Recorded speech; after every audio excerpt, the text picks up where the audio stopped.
I'm doing a Q&A and I'm answering questions that were from my video where I said ask me questions, and I'm just gonna start. So the first one is from Truthfully Sweet Hannah, who she is so sweet and she always comments on my stuff, even on Instagram, and I really appreciate it. I also appreciate you writing in the same question from my website, the request a video page. I just think that's so sweet. Has your menstrual cycle changed in any way since becoming a raw vegan? Is it less painful, no PMS, etc.? Headaches gone? And then she said, I sent you an email on my website. Okay, so I'm going to give you a little backstory on this. I have always had hard periods. And I can remember I was in high school and it would just hit me and I would have to like text my mom from underneath the desk and ask her to come get me, and I was so blessed that she was able to do that a couple times when I just couldn't even deal, you know? And it's so crazy because some women experience no issues with their period and other women are just debilitated every month. And my issue was on the pretty much just the first day. It would just knock me down. I would have stomach issues that wouldn't allow me to just go to school because I would have stomach issues, and you guys can figure out what that means. And it's not really that I had a lot of pain. It was just I had those stomach issues, and then but I did have pain. It would even go down into like the top of my thighs, and it was really, really, really bad. Okay. And my mom had these issues too. So I really think that it's genetic. I think that issues with periods stems from the pituitary gland. That's what Dr. Moore says. And so obviously my mom has had some endocrine imbalances that I inherited. Is that a word? No, inherited. And so obviously I realized that I have those issues too. And so has it gotten better? Yes, it has gotten better, but I still get knocked down on the first day of my period. I'm not gonna lie. That's pretty much the only thing that has not been miraculously healed for me from raw foods is that the first day of my period, it still knocks me down. I'm not gonna lie. But I bounce back from it, and pretty much maybe the second half of the day of whenever it starts, or the last quarter maybe of the day, and then the next day I'm pretty much bounced back. And that's something that before it was kind of lingering and stuff, but yeah, the first day of my period I still have issues. I've never gotten headaches from periods, or maybe I did when I was in high school when I was a toxic mess. But another thing that has changed for me in regards to periods is that I used to take, like, I don't know, Advil every single month, multiple days. And now I take no medicine ever.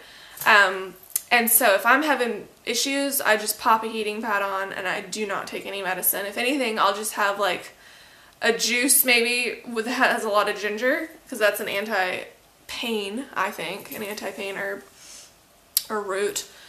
But yeah, I take no medicine and I really don't need it. It's something that you gotta just sail through. Okay. If you could eat one meal for the rest of your life, what would it be? I saw this question and I immediately knew the answer. It would be raw, ripe, organic figs. I love figs. Anyone that knows me really well knows that I love figs, and I will go crazy whenever they're in season, buying a lot of them, and they are just so good. Victoria, this is kind of a weird one, but I noticed a lot of raw vegans, myself included, in the past, I think he wrote this wrong, in the past months, are infection prone. Even Dan the Man was at a point to take antibiotics, and I know you had your issue. Of course, I can't think of more now, but I heard it enough to make me wonder. Well, I just want to say that for the past 4 years, pretty much, 3-ish years, I have not gotten sick. I've not gotten a cold or flu. I don't ever get infections like that, so I don't know what you're saying. I did have to take antibiotics in April, but I know what it was from, and it was something that was kind of a fluke, and it's not because my immune system was down. It was just, I know what caused it. And with Dan, I'm pretty sure he hasn't been sick either in like 10 years. But just because you're a raw foodist does not mean that you are invincible to infections and to having a lot of stress. I think Dan was having a lot of stress in that moment. We don't know what people's sleep is. We don't know what their stress levels are. Just because you eat raw food doesn't mean that you are this like superhuman. Yes, everything in your body heals and gets better and better as compared to normal society that only eats dead foods. But it doesn't mean you're invincible. But no, I don't think I'm more infection prone. In fact, people are sick around me a lot and I just sail through. I don't ever get sick. I know people that get sick once or twice a year and it knocks them down, and I don't ever have that happen. So yeah, that's my thoughts on that. Okay, I found your channel last week, I believe, and can I just say I've been enjoying your videos so much because of your smiliness and raw food love and self. That is so cute. This is from Reen Loves Greens, by the way. She said, I have a question. Were you brought up religious? Did you ever lose faith at some point in your life? When I heard you talking about God in some of your videos, for some reason it made me think about reconnecting in that sense. The universe, the higher power. Thank you. Okay. Was I brought up religious? Yes, but we weren't a family that went to church every Sunday, and it's not because we didn't believe in God or because we weren't religious, but it's just not something that we made a priority in our life. But my mom was always very religious. She was raised Catholic, and I remember she would always have on the Catholic TV channel on when I was in like junior high and high school, EWTN, and so I would hear the Mass going on in the background, and it kind of just planted seeds in my head. And then whenever I went to college, I by myself or with friends started going to Mass. And now I go to Mass every Sunday.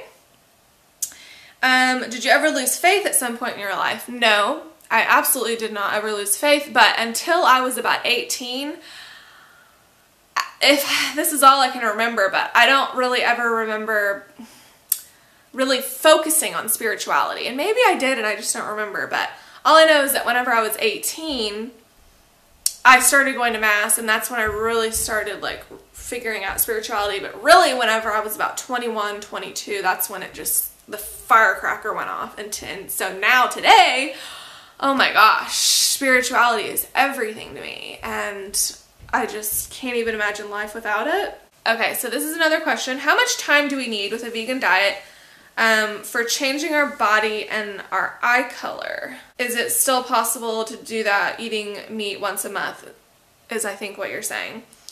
Okay, first of all, to change the eye color, you have to have something to change. So like for me, I was born with blue eyes, but I have green eyes now, and I think that anytime you have green eyes, it's because you have a layer of yellow in your eye, and yellow comes from sulfur a lot of the time and just toxins. And whether you believe it or not is your own trip, but that's what I've learned in iridology. And so anytime you see someone with like a yellow hint in their eye, even if it's over brown, they're loaded with sulfur. So that can take years on a raw vegan diet to heal. I don't know if you can really change your eye color with a vegan diet, because in a cooked vegan diet, it's not necessarily detoxifying at all. You need high fruit levels and lots of these astringents and water-rich foods, even salads, to really detoxify yourself. And then through detoxification, your eye color can change. But if you have a blue eye and it just has a lot of white in it, well, that means you have a lot of lymph that's backed up. So detoxification will remove a lot of that white, but you're still going to have a blue eye. But a lot of times people think that they have brown eyes, but underneath it they really have blue eyes. So it's very interesting, but I would say for sure it's going to take years to do that, of intense 100% raw veganism, in my opinion, high fruit. And then, is it possible to eat meat once a month and still detoxify, is I think your question. I think yes, to some extent, but eating anything dead is going to slow down or stop the detoxification process. I mean, even if you've been eating raw vegan and then you eat a bowl of steamed broccoli, that's going to slow down the detox process. So if you're going really good and then all of a sudden you eat dead carcass, that's going to put more putrefaction, more fermentation into the gut, and then the body has to go to aid that and try to digest that, which is really undigestible. So that's kind of like a yes or no question. I know lots of people would disagree with that, but that's just my opinion. I would honestly say no. Okay, and then the last question. Sorry, this question may be irrelevant. Hasn't anyone fallen in love with you yet?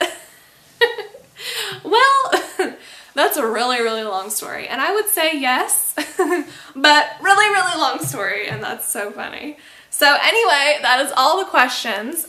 Keep asking me questions in the comment section of this video also. I love answering them. It is just so fun for me. So keep asking me questions, and I hope that I answered your questions well. So thank you guys so much for watching. Also, Victor and Hector, thank you for watching too.